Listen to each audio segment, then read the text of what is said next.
Listen, this city bus driver had been running the same route for 14 years, picking up commuters, following traffic laws, staying grounded. But when the river bridge started collapsing with his bus full of passengers, what he did next revealed why someone who once flew F-16 fighters at Mach 2 chose a job where he could still navigate dangerous situations, just closer to the ground. Route 47 ran through downtown Metro City, crossing the Riverside Bridge twice daily during morning and evening rush hours. It was a crucial artery for commuters who worked in the financial district but lived in the residential areas across the river. Marcus Chen had been driving Route 47 for 14 years, 6 a.m. to 2 p.m. shift, Monday through Friday. He knew every pothole, every traffic light timing, every passenger who rode regularly. His driving record was spotless. No accidents, no complaints, no missed days in over a decade. Marcus was the kind of driver passengers appreciated but never really noticed. Smooth acceleration, gentle braking, courteous to other vehicles, always on schedule. He treated his bus like a precision instrument, monitoring every gauge, anticipating mechanical issues before they became problems. What made Marcus exceptional wasn't just his driving skill. It was his ability to process multiple streams of information simultaneously, while maintaining perfect vehicle control. Passengers assumed this came from years of experience driving city buses. They had no idea it came from 12 years as an Air Force pilot, flying F-16 Fighting Falcons in combat missions over Iraq and Afghanistan. Major Marcus Chen had logged over 2,000 flight hours in one of the world's most sophisticated fighter aircraft, conducting air-to-ground missions, close air support, and air superiority operations. He'd been trained to make split-second decisions while processing radar data, radio communications, weather conditions, fuel consumption, weapons system status, and enemy threat assessments, all while flying at speeds that could kill him if he made.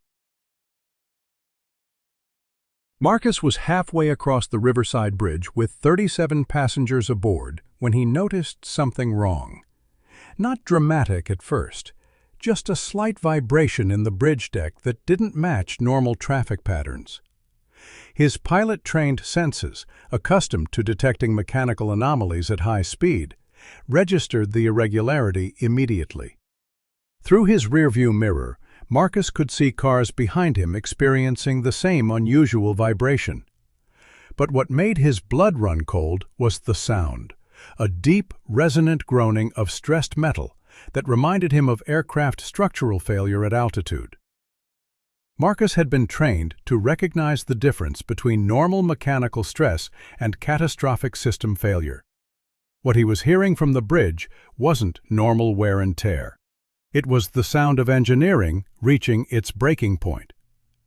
He activated his radio to notify dispatch, but before he could speak, the vibration intensified dramatically. Through his driver's window, Marcus could see the bridge's suspension cables beginning to oscillate in ways that defied normal physics. That's when he realized the Riverside Bridge, a 70-year-old structure carrying rush-hour traffic, was experiencing catastrophic structural failure. Marcus made a decision based on 12 years of training in emergency procedures and 14 years of knowing every inch of Route 47. He had maybe 60 seconds to get his bus and 37 passengers off a collapsing bridge. Marcus's combat aviation training activated with the same precision that had kept him alive through 127 combat missions. He assessed the situation using the systematic approach drilled into every military pilot: aircraft status, environmental conditions, available options, time constraints. Bus status: fully loaded, positioned in the center span of the bridge, approximately 200 feet from either end. Environmental conditions: rush hour traffic limiting maneuverability, bridge deck showing signs of imminent collapse.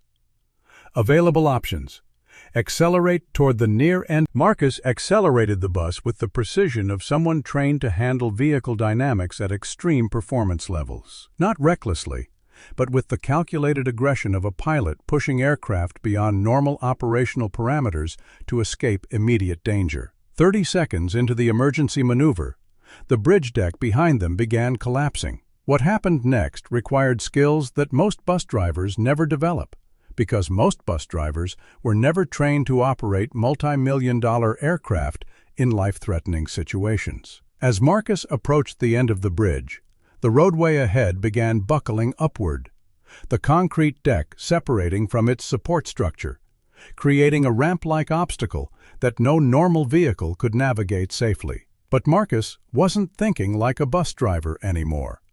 He was thinking like a pilot who'd been trained to handle emergency landings on damaged runways, who understood vehicle physics at speeds and angles that civilians never encounter.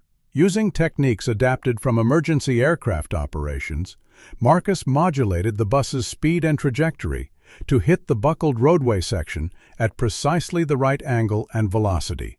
Too fast, and the bus would become airborne and crash. Too slow, and they'd get trapped as the bridge collapsed beneath them. The bus launched off the damaged roadway section, flying through the air for approximately 40 feet before landing on solid ground beyond the bridge approach. Marcus controlled the landing using weight distribution and braking techniques he'd learned for emergency aircraft recovery, bringing the bus to a controlled stop without injury to any passenger. Behind them, the entire center span of the Riverside Bridge collapsed into the river. Emergency responders arrived to find 37 passengers and one driver standing safely beside their bus, watching in shock as the bridge they'd been crossing moments earlier disappeared into the water below. Fire Chief Robert Martinez approached Marcus, who was conducting a post-emergency inspection of his bus with the methodical precision of someone performing aircraft post-flight checks.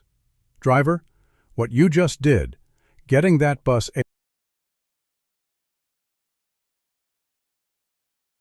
Marcus nodded. Emergency procedures are emergency procedures, whether you're at 30,000 feet or 30 feet above a river. When people's lives depend on your decisions, you use whatever training you have.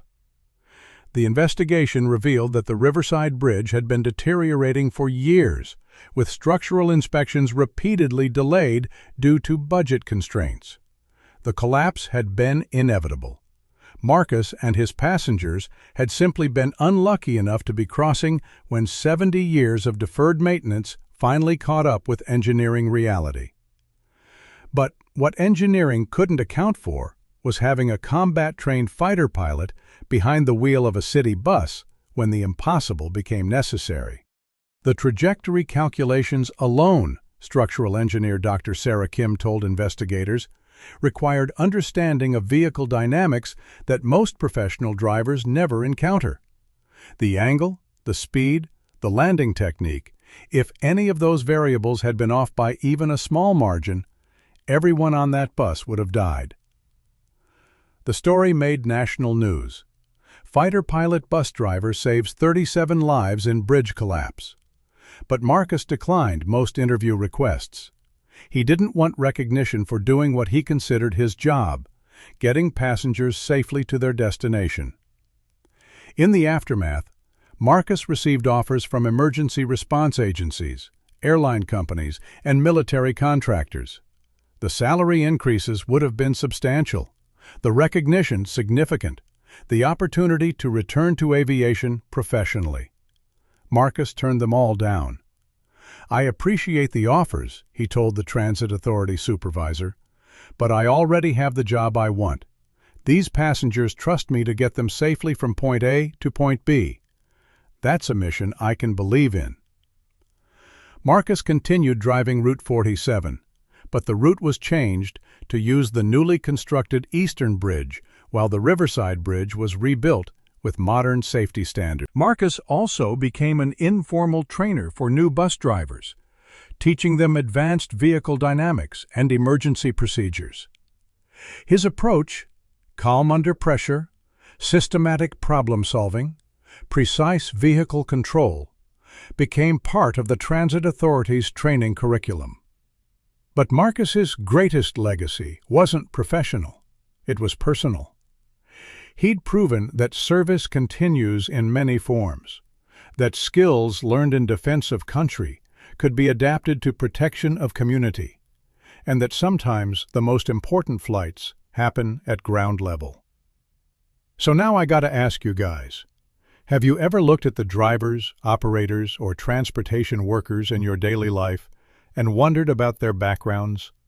About what they might have piloted, commanded, or operated before they chose to serve in civilian roles? Drop a comment about the skilled operators who get you safely through your day, the people whose backgrounds you might never know, but whose expertise keeps you protected during routine journeys that could become emergencies.